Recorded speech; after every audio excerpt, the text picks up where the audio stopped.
본 방송에서 제공하는 투자 정보는 투자 판단에 대한 조언입니다. 방송에서 제공하는 주식의 가치, 가격 상승 및 하락에 대해서는 방송사에서 보장하지 않습니다. 시청자 여러분 안녕하세요. 오늘장 내일장 2부 진행의 백설혜입니다. 장 마감까지 확실한 승부 전략과 내일장 공략할 섹터까지 제시해드리고 있습니다. 오늘도 저희 방송과 함께 하시면서 성공적인 투자 전략 가득 담아가시기 바랍니다.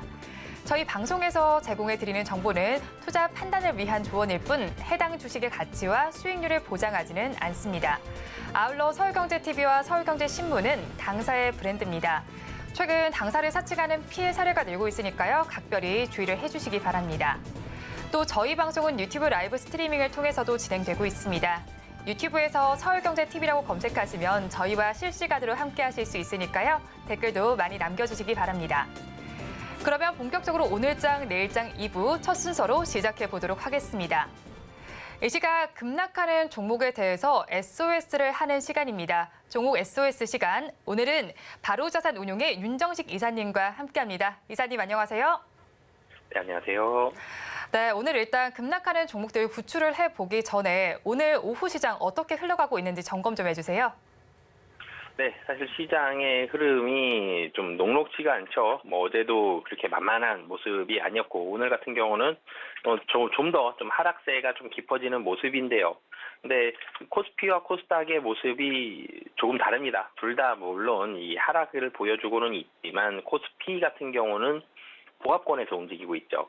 거의 보합권 수준, 그러니까 약보합 정도 수준이라고 표현하면 맞을 것 같은데 마이너스 4포인트 정도가 되고 있습니다. 환율도 약보합권 수준이죠.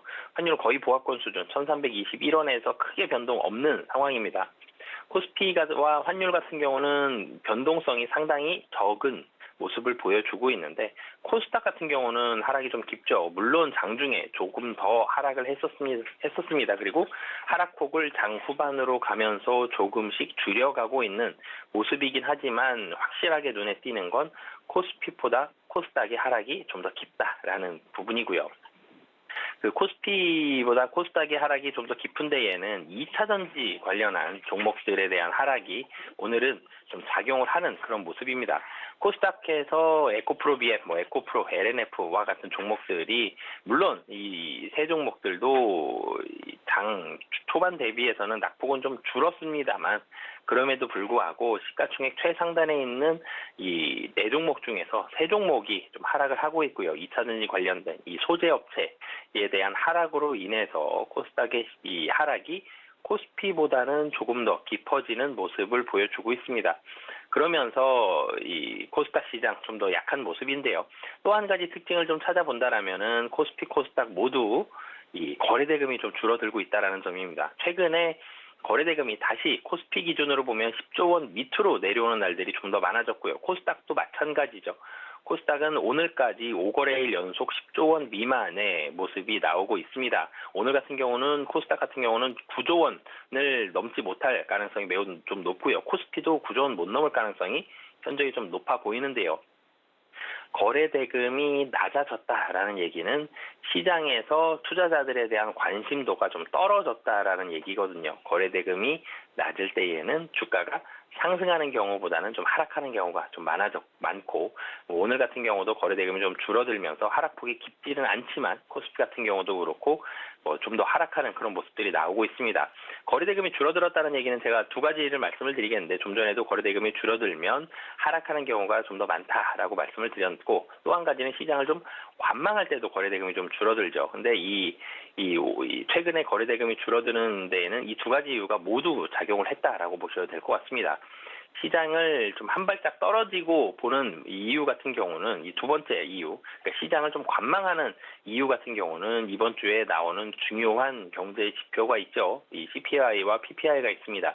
이 두 가지 중요한 경제 지표를 앞두고 있기 때문에 그리고 개솔린 가격, 그러니까 휘발유 가격이 올랐기 때문에 물가에 대해서는 조금 지난달보다는 조금 상승을 할 가능성이 좀 높습니다.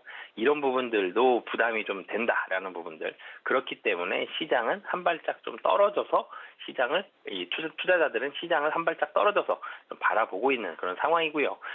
그런데 어찌됐든 최근에 경제 지표를 좀 해석하는 모습들을 보면 부정적인 해석보다는 객관적인 해석 혹은 긍정적인 해석이 조금 더 많은 상황입니다. 그렇기 때문에 미국에서 이 CPI와 PPI 발표한 이후에 너무나도 시장 컨센서스보다 크게 나오지만 않는다라면은 미국의 이런 물가 지수에 대한 지표 발표 이후에는 재상승에 대한 가능성이 여전히 좀 더 높은 상황이다라고 보여지고요. 그리고 또 한 가지는 지금 실적 시즌이죠. 미국도 그렇고 국내도 그렇고 실적 시즌에는 실적에 대한 중요도, 사실은 주식이라는 게 실적을 기반으로 해서 주가가 상승하고 하락하고 이런 모습을 보여주는데 실적에 대한 원래도 중요하죠. 근데 원래도 중요하지만 최근과 같은 이런 실적 시즌에는 실적 관련된 중요도가 점점 더 조금 더 상승하고 있는 그런 모습이다라고 보시면 되겠습니다. 그렇기 때문에 실적이 잘 나오는 종목들, 물론 이제 오늘 하루만 놓고 본다라면은 이런 모습들이 오늘은 좀 적지만 최근에 주가가 상승하는 종목들, 대표적으로 이 완성차 업체들, 기아와 현대차, 오늘 같은 경우도 소폭 상승을 하고 있습니다. 실적이 잘 나왔죠. 실적이 잘 나오면서 주가가 많이 오르고 있는 그런 모습인데 이만큼 실적에 대한 중요도 상당히 올라가 있는 상황이다라고 보시면서 실적 관련된 종목들에 좀 더 포커스를 맞춰서 이 실적이 좋다라 그러면 좀 적극적으로, 실적이 좀 부정적으로 컨센서스가 나오고 있다라 그러면 좀 보수적으로 대응을 하시면 좋을 것 같습니다. 네, 오늘 시장에서 지수 자체를 힘을 크게 내지 못하고 있는 상황입니다. 그런데 이런 상황 속에서 지수만큼이나 중요한 게 거래 대금이 줄었다. 그만큼 시장 참여자들이 관심이 줄었다라는 점을 짚어주셨고요. 여기에서 좀 찾아볼 종목들은 실적이 나오는 종목들을 위주로 봐라라고 말씀해 주셨는데 앞서서 말씀해 주신 완성차와 더불어서 어제 좋은 실적이 나왔던 네이버도 상승 탄력을 오늘도 나타내주고 있고요. 셀트리온 삼형제에서도 오늘은 상승불이 켜져 있습니다.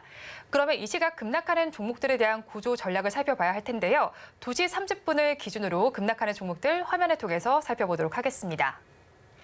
일단 첫 번째 종목입니다. JI테크인데요. 13%대 급락 양상을 펼치고 있습니다. 어제는 300% 무상 증자 소식이 나왔는데 3거래일 연속 상승세를 이어가다가 오늘은 하락으로 반전이 됐습니다. 지금 시간을 기준으로는 19,500원 선을 가리키고 있습니다. 다음으로 설탕 관련주로 엮여 있는 삼양사를 살펴보도록 하겠습니다.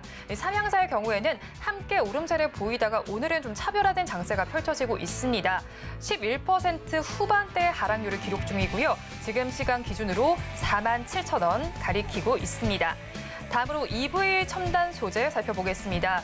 2차 전지 테마로 엮여 있는데 오늘 2차 전지 관련주들 모두 힘을 받지 못하는 가운데 역시나 하락세가 두드러지고 있습니다.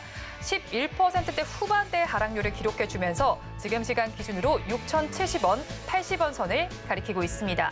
다음으로 꿈비라는 종목을 살펴보도록 하겠습니다. 지난 2월에 코스닥 시장에 상장을 한 종목입니다. 11%대 급락 양상을 펼쳐주고 있는데요. 하락하는 기조가 계속해서 완만하게 나타나고 있는 상황입니다. 마지막 종목으로 원익 IPS를 살펴보도록 하겠습니다. 원익 IPS 앞서서 실적 이야기가 나와 있었는데 일본계 적자 전환을 했다는 소식 때문인지 지금 하락세가 나타나고 있습니다. 6% 후반대의 하락률을 기록하고 있는 상황입니다. 이렇게 구조가 필요한 종목들 화면을 통해서 살펴보셨는데요. 이 종목들 가지고 계신 분들 혹은 다른 종목 궁금한 사항 있으신 분들은 댓글 통해서 실시간으로 남겨주시면 저희가 전문가님들과 함께 도움 말씀 드릴 테니까요. 댓글 참여도 많이 해주시기 바랍니다. 그러면 오늘 첫 번째로 구조한 종목을 살펴보도록 하겠습니다. 설탕 관련주로 엮여 있는 종목이죠. 최근 들어서 급등 양상이 계속해서 나타났는데 오늘은 조금은 불이 다르게 들어와 있습니다. 삼양사 먼저 어떻게 보면 좋을까요? 네, 사실은 설탕 관련된 종목들 보는 경우가 좀 흔치가 않죠. 대한제당이라든지 삼양사라든지 이 마트에서 보는 종목이지 사실은 주가창에서는 많이 보지 않았던 그런 좀 어떻게 보면 좀 소외되었었던 종목입니다. 대표적으로 삼양사 같은 경우를 보면 주가가 4만 원대에서 많이 움직였죠. 4만 원대에서 움직였고 거래 대금도 보면 많지가 않습니다. 거래량이 만주도 있고요. 사실 최근에 보면은 5월 3일 같은 경우는 총 거래량이 4,000주가 되지가 않습니다. 굉장히 이 거래 수량 자체가 이런 적은 그런 종목이었는데 전일 같은 경우 설탕 관련된 이런 테마로 좀 묶이면서 상당히 크게 상승하는 그런 모습을 보여줬습니다. 이 삼양사 같은 경우는 11년 반 만에 이 최고 수준을 기록한 이 설탕 가격 때문에 설탕 관련주들의 주가가 어제 삼양사도 마찬가지고 상한가 기록하는 종목들이 좀 많았었죠. 그러면서 삼양사도 전일 상한가를 기록을 했었는데 오늘 같은 경우는 차익 실현 매물이 좀 많이 나오고 있는 그런 상황입니다. 물론 어제 상한가를 모두 다 상쇄시킬 만큼 많이 하락하는 건 아닙니다. 지금 11.73% 하락하고 있는 그런 모습인데 그럼에도 불구하고 어제 상한가 기록했지만 오늘 음봉이 좀 길게 나오는 모습은 좀 좋지 않은 사실은 모습이죠. 이런 모습들이 좀 있고 그리고 거래량이 워낙 좀 적었었던 종목이기 때문에 이 작은 거래량으로도 사실은 주가의 등락이 크게 나타날 수 있는 그런 상황입니다. 설탕 같은 경우를 보면 만약에 설탕 가격이 지속적으로 상승을 하고 대한제당이라든지 삼양사라든지 실적이 드라마틱하게 좋아진다라는 부분이 확실하게 확인이 된다 그러면 주가는 일정 부분 상승을 할 수도 있습니다. 그런데 이렇게 상한가처럼 이렇게 상한가를 기록해서 급등을 할 만큼까지는 좀 아니었다라는 게 시장의 판단이다라고 보시면 되겠고요. 이 설탕 가격을 조금 더 설명을 드리면 설탕 가격 같은 경우 농림축산식품부에 따르면 UN 식량농업기구가 발표한 지난달 세계 설탕 가격 지수는 149.4포인트입니다. 사실 이렇게 보면 이게 높은지 낮은지 잘 모르겠죠. 전월이 127포인트였는데 17.6% 상승을 했습니다. 급등한 수준이고요. 2011년 10월 이후 11년 6개월 만에 가장 크게 오른 그런 상황이다라고 보시면 되겠습니다. 이 설탕 가격이 왜 올랐느냐? 많이 소비해서 올랐다는 게 아니라 공급량이 좀 부족한 그런 상황입니다. 인도와 중국의 생산량 전망이 계속적으로 좀 낮아지고 있고 태국과 유럽연합에 대한 생산량도 기대 이하로 전망이 되고 있기 때문에 이 공급이 줄어들면서 가격이 많이 뛰었고 가격이 많이 뛰면서 설탕 관련된 종목들에 대한 주가도 같이 올라간 그런 상황이다라고 보시면 되겠습니다. 공급이 부족하기 때문이다라는 부분들을 공급량 부족은 당분간 지속이 될 가능성은 좀 높지만 실적으로 지금 당장 굉장히 크게 연결이 된다라는 부분은 조금 더 확인을 해봐야 되거든요. 그렇기 때문에 어제 상한가를 기록한 거에 대해서 일정 부분 차익 실현 매물이 나오는 상황이다라고 보시면 되겠습니다. 네, 앞서서 말씀을 해주신 대로 설탕 가격이 11년 반 만에 최고치를 띄고 있는 상황이고 공급 부족은 장기화될 것이다라고 분석을 해주셨습니다. 그런데 이 종목 같은 경우에는 거래 대금이 적어서 작은 변화 속에서도 크게 변화가 나타날 수 있다라고 분석을 해주셨는데 그렇다면 가지고 계신 분들은 이 시점에서 어떻게 대응하면 좋을까요? 네, 우선은 좀 도망가는 전략, 좀 매도하는 전략을 삼으셨으면 좋겠습니다. 우선 오늘 가지고 계신 분들, 어제 상한가에서 매수하신 분들만 아니라면 대체적으로 좀 수익 구간인 분들이 좀 많을 것으로 보여집니다. 그렇기 때문에 수익 구간이니까 일정 부분 차익 실현한다라는 개념도 좀 있고요. 그리고 테마주로 묶였다는 점, 그리고 이 테마주가 하루 올라가고 오늘 좀 하락한다는 점은 연속성이 좀 떨어지죠. 추가적인 하락에 대한 가능성이 좀 높습니다. 그리고 좀 전에도 말씀드렸죠. 거래량이 워낙 적은 종목입니다. 거래량이 적은 이유를 살펴보면 사실 시가총액은 큽니다. 지금 주가가 그래도 평상시보다 오른 이유도 있지만 그래도 시가총액이 5천억 가까이 되는 굉장히 큰 대형주임에도 불구하고 삼양홀딩스와 특수관계인이 64% 정도, 자사주가 6% 정도. 그러면 우선 묶여있는 지분이 70%거든요. 묶여있는 물량이. 그렇게 본다면 실질적으로 유통되는 주식은 20%가 채 되지가 않습니다. 그만큼 거래량이 상당히 좀 적은 종목은 주가에 대한 등락에 대한 리스크도 좀 있다라는 점, 이런 부분들을 염두를 해주셨으면 좋겠고요. 그렇기 때문에 도망가는 전략 삼으셨으면 좋겠고, 지금 자리에서는 추가적인 접근보다는 좀 손절을 하시면서, 손절이라기보다 매도를 하시면서 대응을 하시는 게 좋을 것 같습니다. 네, 그럼 가격 전략은 어떻게 가져가면 좋을까요? 네, 우선은 가격 전략 같은 경우는 손절가는 현재 가격, 그러니까 사실 도망가는 말씀을 드렸기 때문에 현재 가격 잡으시면 되겠고요. 매수가 같은 경우는 조금 더 아래, 그러니까 44,000원 정도. 이게 이전 가격 보면은 45,000원이 박스권 상단으로 움직이고 있었습니다. 그렇기 때문에 박스권 상단보다 조금 더 떨어졌을 때 매수하시고, 만약에 그 이후에 추가적인 상승이 일어난다라면은 다시 한번 이전에도 어제 같은 경우도 올라갔었죠. 목표 가격 5만 원까지 잡으시면서 대응하시면 좋을 것 같습니다. 있습니다. 네, 일단은 가지고 계시는 분들 도망가자라는 전략을 제시해 주셨고요. 가격 전략으로는 다시 추가적으로 접근한 다음 매수가는 44,000원 정도 잡아보시고 손절 라인은 42,000원, 목표 가격은 5만 원까지 제시해 주셨습니다. 참고해서 투자 전략 세워보시기 바랍니다. 이어서 다음 종목도 살펴보도록 하겠습니다. EV 첨단 소재인데요. 최근 들어서 호실적을 발표했지만 2차 전지주 전반이 잘 가지 못해서일까요? 오늘 주가가 힘을 받지 못하고 있는 상황인데 어떻게 보시나요? 네, 우선 2차전지 소재 관련된 종목들은 사실 최근에 고민이 좀 많이 들죠. 나쁜 종목은 아닙니다. 분명히 좋은 회사임에는 분명한데 이 좋은 회사라는 거와는 별개로 주가가 최근 들어서 좀 하락하는 모습들이 많이 나오고 있습니다. 최근 코스닥 2차전지 관련주가 하락세를 보여주고 있습니다. 오늘도 제가 앞서 이 국내 증시에 대한 말씀을 드릴 때 코스피보다 코스닥이 좀 더 약하다. 근데 코스닥이 약한 이유는 이 2차전지 관련된 종목들이 하락을 하기 때문에 2차전지 소재, 에코프로 BM, 그리고 이 LNF까지 이 세 종목이 1%가 좀 넘게 하락을 하기 때문에 코스닥이 좀 약세를 보여준다라는 말씀을 드렸는데 최근 들어서는 이 2차전지 소재 관련주들이 급락하는 정도까지는 아니지만 그래도 대체적으로 좀 하락하는 경향이 좀 강한 게 사실입니다. 그렇기 때문에 이 영향을 EV 첨단 소재도 같이 받았다라고 보시면 되겠고요. 실적에 대한 기대감은 계속적으로 좀 유효한 상황입니다. 그럼에도 불구하고 2차전지 소재 같은 경우는 많이 올랐다가 최근에 조정을 받고 있는 분위기, 아직까지 제가 급락은 아니지만 좀 하락하는 분위기가 좀 있다라고 말씀을 드렸죠. 이 조정이 마무리가 된 걸 확인을 한 상황은 아닙니다. 그렇기 때문에 단기 조정은 일정 부분은 좀 불가피하다라고 보여지고요. 그러면 2차전지 소재주, EV 첨단 소재도 마찬가지로 언제쯤 다시 좀 관심을 가지시면 좋냐라는 말씀을 드릴 때는 이 앞선 업체들, 그러니까 예를 들어서 LG 에너지 솔루션이라든지 미국에 있는 테슬라라든지 아니면 국내에서 삼성 SDI나 SK온 같은 이런 종목들이 앞서서 좀 치고 나가줄 때, 그러니까 실적이 좋게 나왔다라든지 아니면 매출액이 좀 더 늘어나고 있습니다. 생산량이 늘어나고 있습니다. 아니면 테슬라 같은 경우는 전기차에 대한 판매 대수가 올라갔습니다. 이런 부분에 대한 판매에 대한 매출에 대한 호실적 얘기가 나오면 반등을 그때 만들 가능성이 상당히 좀 높습니다. 그렇기 때문에 이 대형주, 앞선 전방 업체들에 대한 실적 발표를 좀 주목을 해서 대응을 하시면 좋을 것 같습니다. 네, 2차 전지주 자체가 나쁜 것은 아니지만 최근 들어선 투심이 그렇게 좋지를 못한 것으로 보입니다. 셀 업체들의 실적이 호실적으로 발표된 이후에 접근해 보라라고 말씀을 해주셨는데 그렇다면 가지고 계신 분들께서는 지금 어떻게 대응하면 좋을까요? 네, 우선은 차트가 사실 좀 더 열려 있습니다. 추가적인 하락에 대한 가능성도 좀 높아 보이고요. 그렇기 때문에 도망가는 전략 삼으셨으면 좋겠고요. 그래서 가지고 계신 분들은 일정 부분은 좀 매도를 하시면서 대응을 하시는 게 좋을 것 같고요.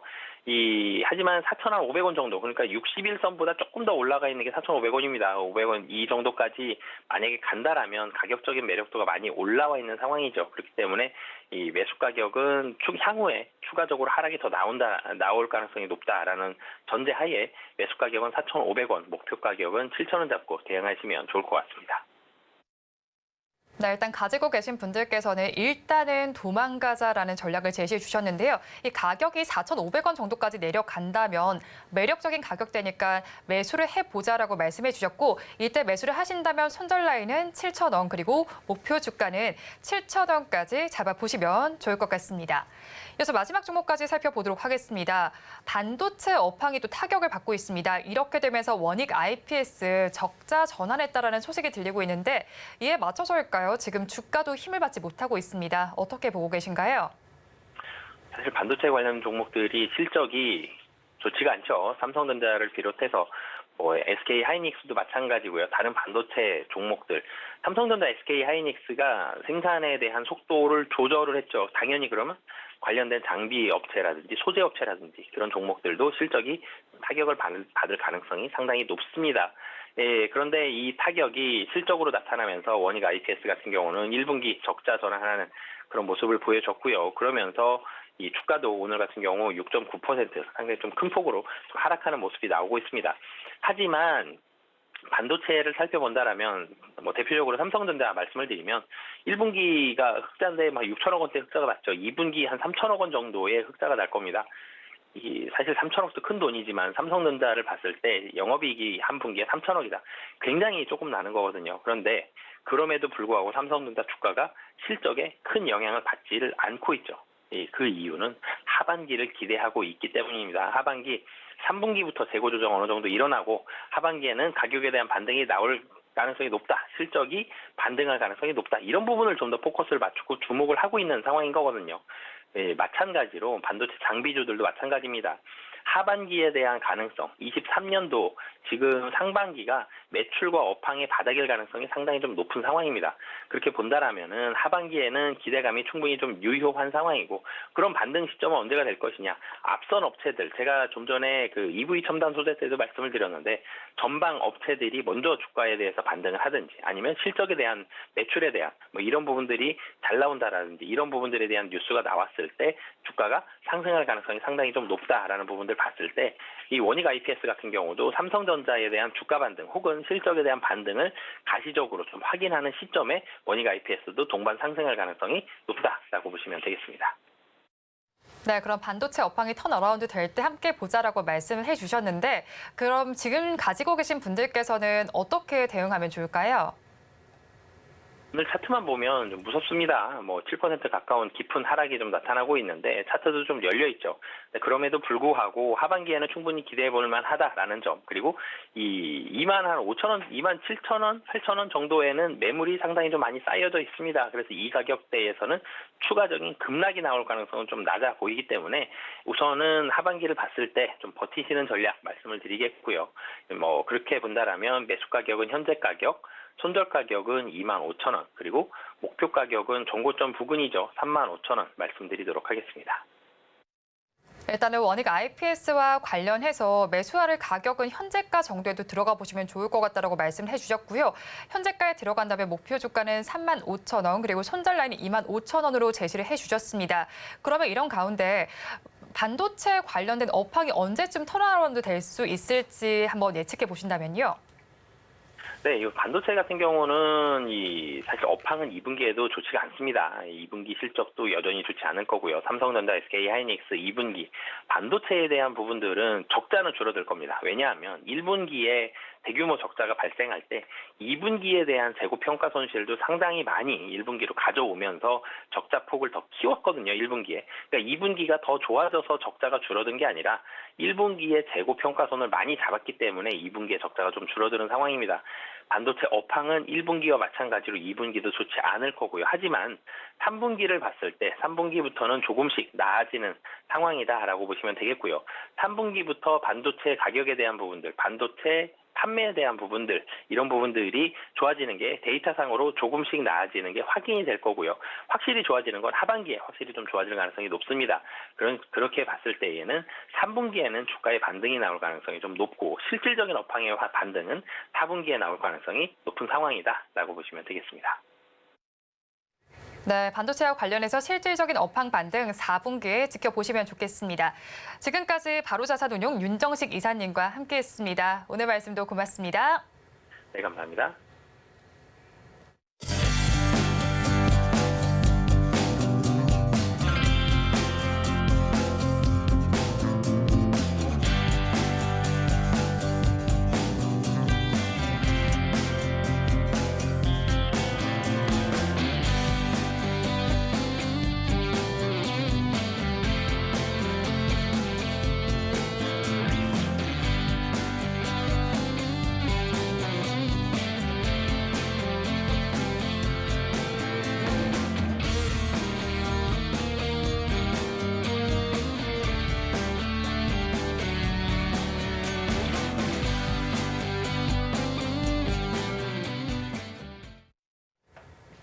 앞서서 급락주에 대한 대응 전략을 살펴봤다면 이번에는 오늘의 매매 일지에 성공적인 마침표를 찍어드릴 찬스 종가 베팅 시간입니다.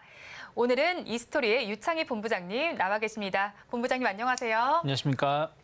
네, 일단은 앞서서 먼저 종가 베팅 시간에 짚어주셨던 종목들 한번 살펴봐야 할 것 같아요.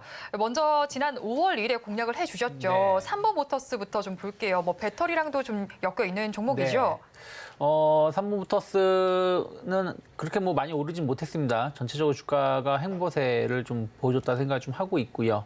어저께 같은 경우는 주가 흐름이 좀 좋게 나갔었습니다만은 오후장에 증시에 조금 되밀렸었던 부분들이 좀 있었고 오늘도 시장이 조금은 흔들림이 나오다 보니까 계속해서 고점권을 좀 만들고 있다라고 생각을 하고 있어요. 기술적으로 본다라면.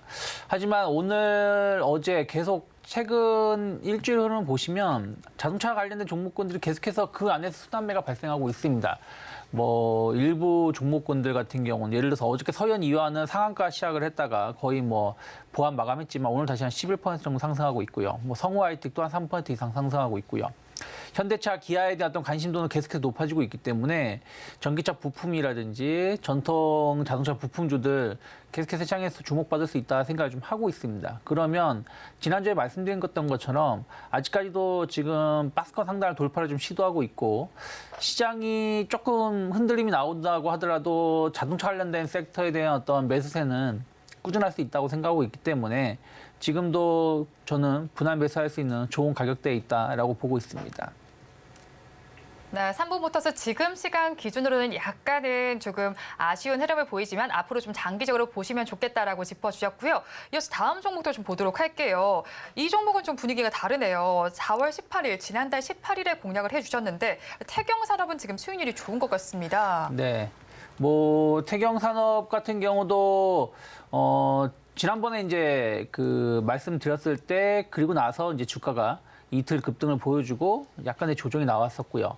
그리고 나서도 제가 다시 한번 그 화요일인가 와서 AS를 해드렸을 때 아직 시세가 끝나지 않았다라고 말씀드렸었고 또 지난주에 좋은 흐름을 보여줬었습니다. 그리고 나서 또 한 3일 정도 조정을 보여주는 똑같은 패턴을 좀 보여주고 있다고 보면 될 것 같아요. 4월 말에 한 번, 또 지난주에 한 번.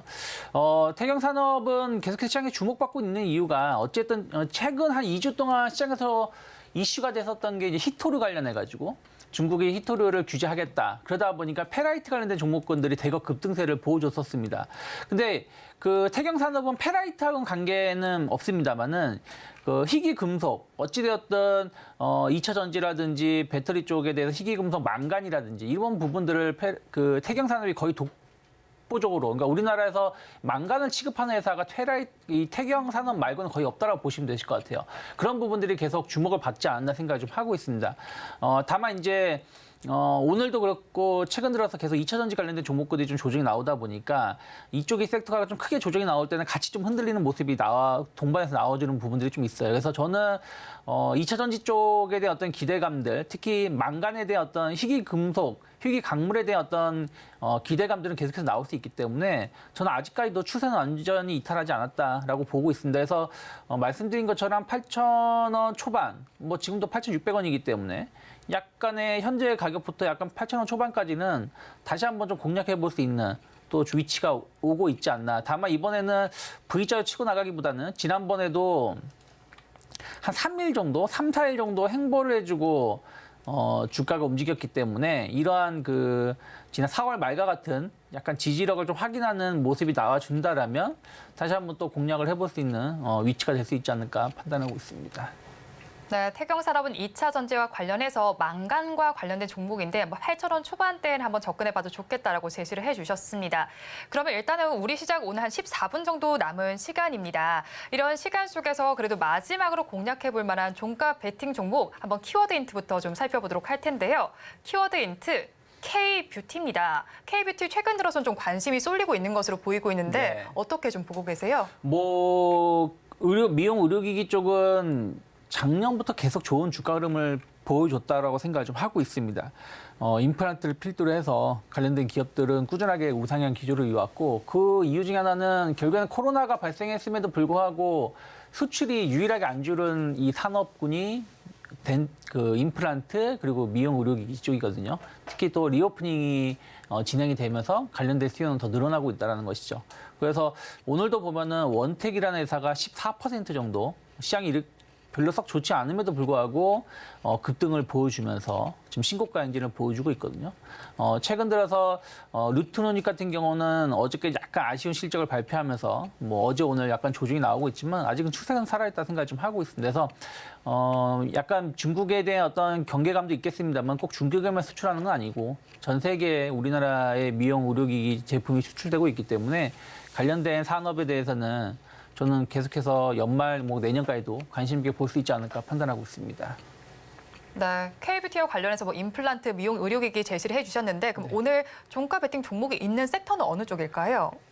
미용 의료기기 쪽으로, 미용 의료 산업 쪽으로 보시면 될 것 같아요. 미용 의료 산업 쪽으로 최근 들어서 또 이제 뭐 중국이다, 뭐 일본이다 해서 관심이 좀 쏠리고 있는 상황인데 네. 이 섹터에 대해서는 어떻게 좀 분석하고 계실까요? 말씀드렸던 것처럼 계속해서 좀 우상향 기조, 성장 모멘텀 수출은 계속 늘어날 가능성이 높지 않을까 판단하고 있습니다. 성장 모멘텀 수출이 늘어날 수 있다. 그럼 네. 내수 시장은 어떻게 보시나요? 뭐 내수 시장은 뭐 엄청 좋죠. 뭐 요즘에 보시면 젊은 남성분들도 그 미용 시장에 상당히 관심이 많습니다. 그래서 뭐 시술 같은 경우도 많이 받는 부분들이 좀 있거든요. 그래서 예전하고 달라진 점 초기에는 어떻게 보면 약간 부유층 일부 연예인들이 관련된 소비를 좀 했다라면 그다음에 이제 여성분들 층이 소비를 좀 많이 하게 됐고 그리고 이제 다시 남성분들 쪽으로 좀 변화가 이루어지고 있거든요. 그만큼 시장이 계속 확대되고 있기 때문에 아직까지도 우리나라는 성장 산업에 속해 있지 않을까 판단하고 있습니다.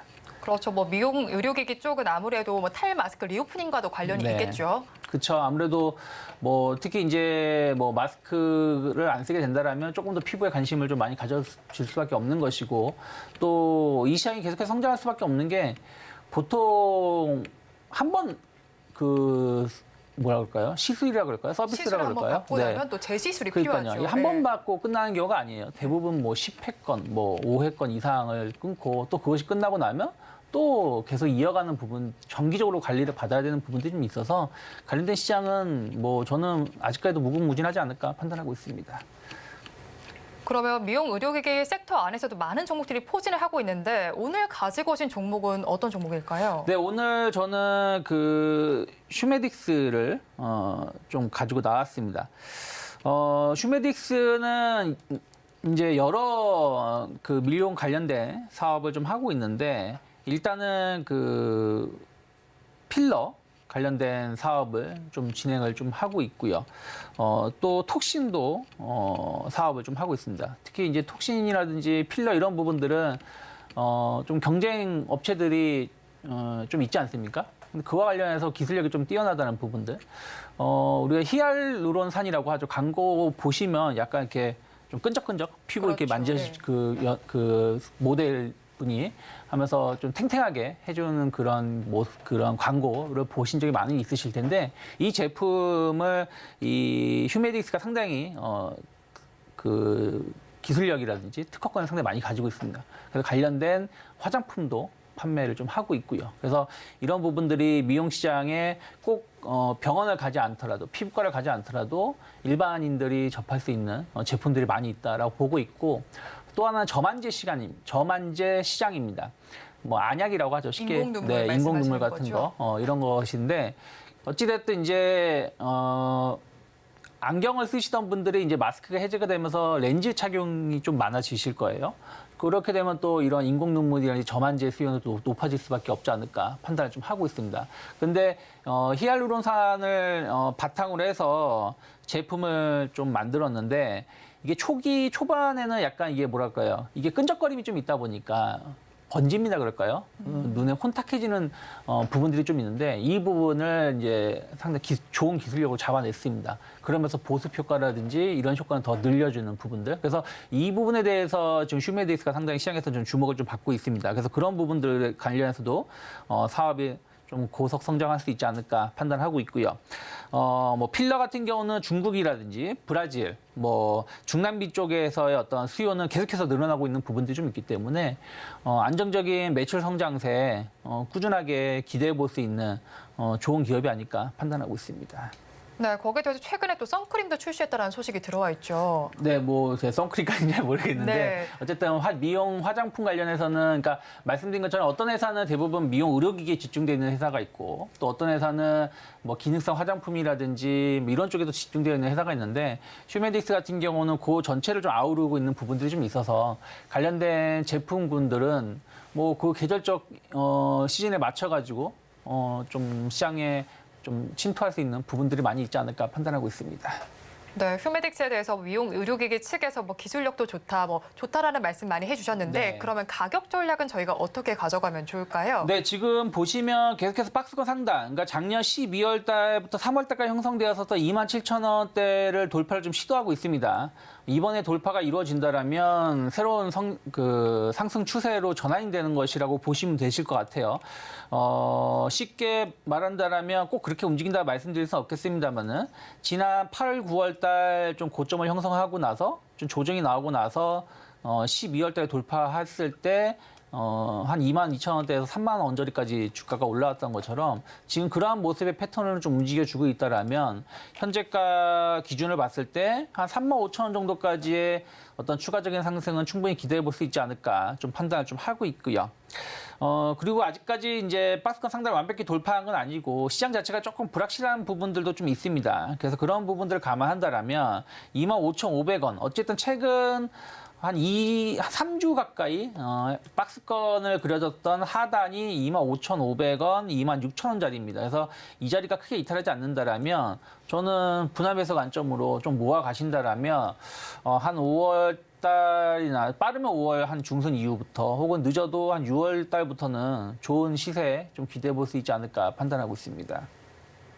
네, 5월 중순 이후 또 6월부터는 좋은 시세를 기대해 볼 수 있다라고 말씀해 주셨는데 거기에 더해서 지금 휴메딕스가 지난 4일에 전환 청구권을 행사했다라는 이야기도 나오고 있습니다. 네. 이 부분은 또 어떻게 보고 계세요? 뭐 이거는 뭐 크게 뭐 걱정할 정도까지는 아니다 생각을 좀 하고 있습니다. 뭐 물량도 많은 건 아니고 전환가액이 또 그렇게 뭐 뭐랄까요 낮은 금액도 아닙니다. 그래서 뭐 이 부분에 대해서는 뭐 물량에 따른 뭐 걱정은 별로 없지 않을까. 전체 주식 수가 뭐 한 10만 주가 안 됐거든요. 뭐 4월 20일, 5월 4일 해가지고 해도 합쳐도 10만 주가 좀 안 될 겁니다. 뭐 10만 주라고 해봤자 전체 이 회사의 그 주식 총 발행 수하고 비교해 본다라면 그게 부담되지 않는다라고 판단하고 있습니다. 네, 그런데 뭐 앞서서 휴메딕스의 필러 기술에 대해서 굉장히 잘 설명을 해주셨는데 네. 그럼 필러와 관련해서 다른 종목은 어떤 걸 보면 좋을까요? 필러 쪽에서 또 다른 종목을 보신다라면 원래는 이제 그 바이오 플러스라는 회사가 있었어요. 바이오 플러스도 필러 관련해 가지고 상당히 높은 기술력을 가지고 있거든요. 특히 이 회사 같은 경우는 뭐랄까요 필러라든지 이 보톡스 같은 경우는 자신만의 독소? 뭐 이런 물질이 네. 좀 필요한 부분들이 있는데 이와 관련해서 다른 업체들보다 이 회사가 가지고 있는 제품이 상당히 뛰어납니다. 그래서 그게 좋은 건지 안 좋은 건지 모르겠지만 다른 회사는 예를 들어서 맞는 간격이 한 7, 8개월이다. 한 8, 9개월이다 그러면은 이 회사는 한 2, 3달 좀 더 여유가 좀 있다고 해요. 그만큼 좀 유지 지속성이 좀 더 오래 가고 또 부작용 자체도 상당히 적다고 합니다. 그래서 그런 부분들 관련해서는 제가 알기로는 바이오 플러스가 상당히 기술력이 높고 시장을 좀 선도하고 있는데 최근 주가 흐름은 조금 아쉬운 감이 좀 있어요. 다만 어느 정도 좀 주가가 바닥권까지 내려왔다. 전체적인 흐름을 보신다라면 이 회사 상장하고 나서 2021년도에 상장하고 나서 주가가 바닥을 형성한 자리가 5,000원, 6,000원 초반이었기 때문에 지금 자리부터는 좀 분할로 매수해 갈 수도 있는 위치는 아닐까 생각하고 있는데 조금 아직까지는 지지선이 완벽하게 확인된 건 아니기 때문에 그런 부분들 체크해 보시면 좋다라고 판단하고 있습니다. 네, 필러와 관련해서 바이오 플러스라는 종목도 제시를 해주셨는데 지금 뭐 흐름은 그렇게 좋지는 못하지만 한번 접근해봐도 좋겠다라고 말씀을 해주셨습니다. 양대 시장 동시효과 분위기 살펴보도록 하겠습니다. 양대 시장 코스피와 코스닥 시장에서는 모두 파란불이 들어와 있습니다. 코스피 시장 약보합권에 들면서 2,510선, 2,500선은 지지를 해주고 있고요. 코스닥 시장은 더 많이 빠지고 있습니다. 0.81%의 내림세 보이면서 830선은 지켜내지만 835선에서 마감을 준비하고 있습니다. 또 수급 상황도 이어서 살펴보면 코스피 시장에서는 외국인과 기관 투자자들 쌍끌이 매수를 해주고 있지만 반면에 코스닥 시장에서는 팔아내고 있는 장세가 펼쳐지고 있습니다. 네. 이 오후장 흐름은 어떻게 보세요? 오늘 오후장은 그래도 좀 걱정했었던 것보다 좀 좋게 마감을 하고 있지 않나 판단을 하고 있어요. 코스피는 조금 어제 아쉬웠던 점이 있었죠. 어저께 좀 치고 나갈 수 있었는데 뭐 이 공교롭게도 21선을 좀 저항을 맞고 좀 눌렸고 오늘은 약간 추세가 무너질 수도 있는 약간 위태로움이었는데 또 결론적으로 5일선을 좀 지지해주면서 마감을 좀 했습니다. 결국에는 이제 내일 있을 CPI에 대한 어떤 흐름들을 미국 시장을 좀 확인하고 가자라는 움직임이 좀 있지 않았나 생각을 좀 하고 있고요. 코스닥이 상당히 위태로웠죠. 오늘 뭐 2%가 1.5% 정도의 조정이 나왔다가 지금 0.8% 정도 동시가기 때문에 명확히 모르겠습니다만 0.8% 내외에서 어떤 마감을 좀 준비하고 있는 것 같습니다. 특히 오늘 2차전지 쪽으로 해가지고 뭐 에코프로, BM 이러한 종목군들이 좀 크게 좀 하락을 좀 했었고 그러면서 LNF라든지 관련된 종목군들의 하락을 이끌었는데 그래도 낙폭을 좀 줄였습니다. 에코프로, BM이 그러면서 나머지 종목군들도 약간의 낙폭을 줄이면서 좀 지수를 좀 낙폭을 좀 줄였는데 하지만 다만 코스닥은 기술적으로 본다라면 뭐 기술적인 게 모든 게 맞는 건 아니지만 추세가 좀 이탈하고 오려고 하고 있는 모습. 그러니까 N자형 하락의 초입에 놓여 있지 않나. 지금 지난 4월 19일에 한번 하락을 하고 한번 하락을 했고 그리고 나서 이제 2차 하락을 조금은 준비를 좀 하고 있지 않나 판단을 하고 있습니다. 그래서 그렇게 된다라면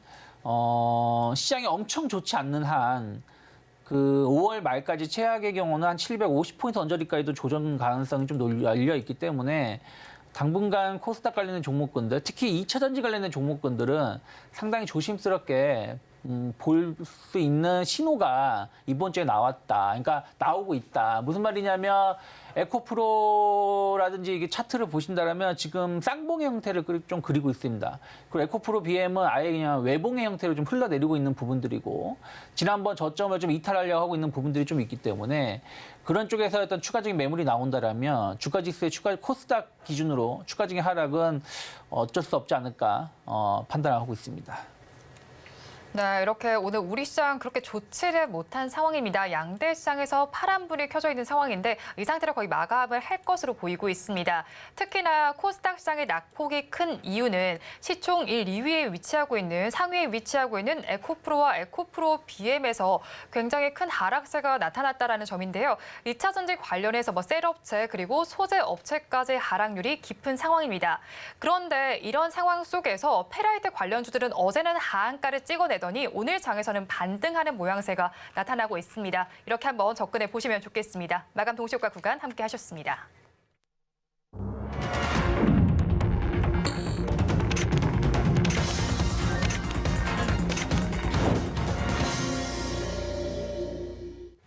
네, 저희 시장 이렇게 마감을 했습니다. 양대 시장은 오늘 낙폭이 크게 나타나고 있는 가운데 우리 그러면 내일을 또 대비를 해봐야 할 텐데요. 내일장 히든카드가 될 중요 포인트, 오늘장 내일장 전문가님들께 여쭤봤습니다. 화면을 통해서 만나보시죠. 네, 내일장에서는 어떤 거를 좀 주목을 하면 좋을까? 5월 약세장 징크스가 재현이 되고 있다라는 입장이 나오고 있는데요. 이에 대해서 미중산업경제연구소 조용찬 소장님께서는 미국 소비주의 성장은 지속될 것이다라고 말씀을 해주셨습니다. 다음으로 바로자산운용의 윤정식 이사님께서는 종목 장세의 가능성이 높고 실적의 중요도도 상승한다. 그래서 선별을 해봐야 한다라고 말씀을 해주셨습니다. 마지막으로 교보증권 영업부의 사영관 사장님께서는 코스닥보다는 코스피라고 말씀을 해주셨는데요. 이에 대해서 본부장님 의견은 어떠실까요? 네, 뭐 저는 제가 지난주에도 잠깐 말씀을 드렸던 것 같은데 시장에 대해서는 약간의 좀 부정적으로 좀 시각을 좀 가지고 있습니다. 여기서 크게 치고 나갈 자리도 없고 또 반대로 조정이 나올 만한 자리도 별로 없다. 그러면 뭐 잘 나온다고 하면은 좀 행보세 아니면 좀 조정 가능성도 좀 열어놓을 필요가 있지 않을까 생각을 좀 하고 있는데 일단은 지난주까지 해서 FMC 그리고 뭐 애플을 기점으로 해서 주요 실적이 마무리 국면이에요. 이제 한 한 다음 주나 다다음 주부터 이제 소매 관련된 기업들, 월마트라든지 이런 기업들 실적 발표를 좀 앞두고 있기 때문에 그 잠깐까지는 뚜렷한 어떤 모멘텀은 없다라고 보고 있어요. 뭐 다들 내일 CPI에 대해서 주목을 하고 있는데 CPI 최근 두세 달 흐름을 보면 시장에 영향을 전혀 주지 못했습니다. 좋게 내일 뭐 5% 이하로 갈 가능성은 없다고 보고 있고 그렇다고 해서 막 6%로 갈 가능성도 없다고 보고 있습니다. 그래서 그냥 시장 예상치 정도 수준에 나올 거라 보고 있기 때문에 이것이 시장을 뭐 드라마틱하게 뭐 상승 전환시킨다? 그거는 조금은 너무 희망적인 생각이 아닐까 좀 판단을 좀 하고 있고요. 다만 이제 우리가 좀 봐야 될 것은 미국의 부채 한도 협상 관련된 우려감이에요. 근데 전 이것도 너무 걱정할 필요는 없다 생각을 좀 하고 있어요. 항상 뭐 걱정 인형을 안고서는 시장을 바라볼 때 그게 시장을 붕괴시켰던 적은 거의 없거든요. 작년에 영국의 연기금 사태라든지 뭐 지난 3월 달부터 있었던 SVB 사태라든지 이런 부분들이 시장을 뭐 망가뜨릴 것 같았었습니다만 망가뜨리지 않았다라는 것이죠. 그래서 부채 한도 협상도 제 생각에는 이것도 시장을 뭐 붕괴시키는 트리거는 되지 않을 것 같다라고 판단하고 있습니다. 하지만 투자 심리는 위축될 수밖에 없죠. 그러니까 올라가고 싶어도 올라가지 못하는 요소는 될 수 있다. 거기다가 이제 미국 은행들 관련해서도 아직 완벽하게 마무리된 건 아니거든요. 그래서 그런 부분들에 관련해서 이번 주 내내 시장을 좀 상승했을 때 좀 억압시키는 요소가 될 거라고 생각을 좀 하고 있고요. 일단 외국인들 수급이 좀 오락가락합니다. 오늘 거래소 1,300억 정도 매수를 했습니다만은 코스닥에 1,000억 정도 매도를 했고 오늘 그나마 매도가 줄었습니다만 선물 쪽에서 장중에 한 6,000개가 가까운 매도세가 좀 나왔었거든요. 외국인들이 계속 선물 플레이만 좀 공격적으로 하고 있는 것 같아요. 하루는 만계약, 하루는 매수, 하루는 만계약 매도 막 이렇게 왔다 갔다 하면서 이러지도 못하고 저러지도 못하고 있기 때문에 파생 시장에서의 어떤 방향성이 아직은 어떻게 잡아가는지를 좀 봐야 된다 생각을 좀 하고 있고요. 또 이게 긍정적인 역할을 해주면 다행인 건데 부정적인 역할을 해준다면 좀 시장에 좀 안 좋을 수가 있는 게 기존의 주도주였던 뭐 아까 말씀드린 에코프로 BM이든 2차 전지 관련된 종목군들이 대거 차익선 매물이 나오면서 흔들림이 나오고 있어요. 꼭 그들만이 아니라 뭐 포스코 퓨처엠 이런 종목군들도 조정이 나오고 있거든요. 그럼 이러한 자금이 다른 쪽으로 좀 이동시켜주면서 시장을 좀 방어해줘야 되는데 지난주까지는 그런 역할을 톡톡히 해줬어요. 그래서 증시가 밀린다기보다는 옆으로 좀 횡보하는 모습이었고 오늘 같은 경우도 뭐 자동차 섹터라든지 또 플랫폼 관련된 뭐 네이버라든지 이런 기업들이 좋은 흐름을 보여줬던 것도 매도하는 그 차익선 매 자금이 이런 쪽으로 이동해서 좀 주가 지수를 방어했다라고 보고 있습니다. 그러면 이러한 것이 계속 이어질 수 있을지 여부는 봐야 된다 생각을 좀 하고 있고요. 그렇게 된다라면 계속 2차 전지 쪽에 대해서 자금 이탈은 좀 더 이어질 수 있다고 생각하고 있고 계속해서 관심 있게 본다라면 자동차 부품주라든지 오늘 강했었던 신재생 에너지, 특히 이제 풍력 쪽이 오늘 강했었는데 풍력 쪽에 대한 어떤 관심도 좀 더 이어질 수 있다 생각하고 있고 전력 인프라 쪽도 나쁘지 않았습니다. 그래서 이런 부분들은 꾸준하게 관심 가져보시고 그리고 이제 조금 이제 소리 소문 없이 올라오고 있는 게 이제 조선입니다. 오늘 뭐 조선주들 좋은 흐름 보여줬었고 기자재 관련된 종목군들도 상당히 이번 주 들어서 좋은 흐름을 보여주고 있기 때문에 이들 기업이 단기적으로 상승이 꼭지일 수도 있겠습니다만은 아까 말씀드린 대로 기존에 올라왔던 종목에서 자금이 계속 이쪽으로 좀 이동하고 있다라면 섣부른 고점을 예단하기보다는 조금 더 상승을 기대하시면서 대응해 보시는 게 맞지 않을까 판단하고 있습니다. 네, 내일장 관심 섹터에 대해서도 뭐 자동차, 신재생에너지, 뭐 전력 인프라, 조선 기자재까지 들어주셨는데 또 오늘 장에서 주목을 해볼 만한 섹터가 로봇주들도 있었어요. 네. 예전에는 기업이었다면 이제는 정부 정책 기대감도 감돌고 있는 상황인데 네. 이 섹터는 어떻게 보고 계세요? 저는 솔직히 로봇 섹터는 별로 그렇게 뭐 아주 좋게 보고 있지는 않습니다. 이미 주가가 좀 많이 선반영된 측면이 좀 있기 때문에 예를 들어서 뭐 로보티즈라든지 뭐 SPG라든지 뭐 SP 시스템 같은 아직까지는 덜 올라왔고 좀 추세가 다시 살아나가려고 하고 있는 기업들에 대해서 어떤 선별적인 접근은 가능하다라고 보고 있는데 정부 정책에 대한 또 기대감은 그렇게 기대할 필요가 없다 생각하고 있어요.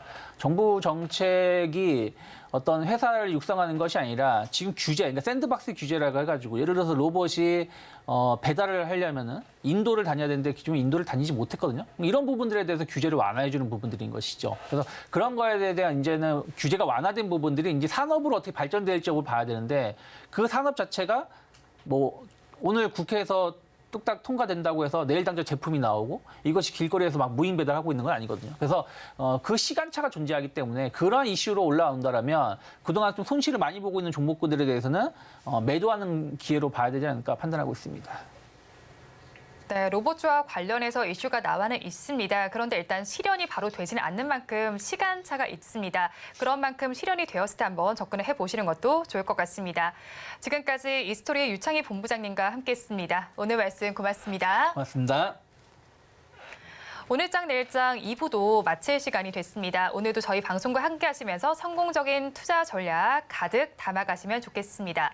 본 방송에서 제공해드리는 정보는 투자 판단을 위한 조언일 뿐 해당 주식의 가치와 수익률을 보장하지는 않습니다. 아울러 서울경제TV와 서울경제신문은 당사의 브랜드입니다. 최근 당사를 사칭하는 피해 사례가 늘고 있으니까요. 각별히 주의를 해주시기 바랍니다. 오늘 준비한 소식은 여기까지입니다. 저희는 내일 이 시간에 다시 찾아뵙도록 하겠습니다. 함께해 주신 여러분 고맙습니다.